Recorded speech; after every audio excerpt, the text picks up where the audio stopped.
Isuzu or BC2 engine.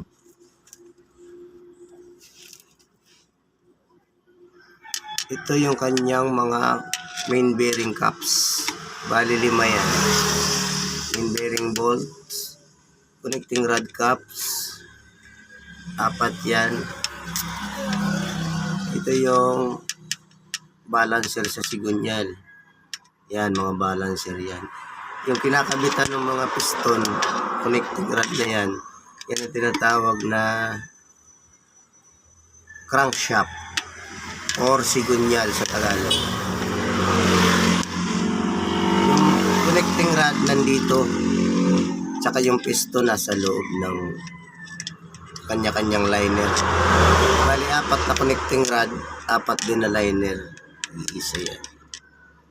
Ito naman yung oil pump. Itong oil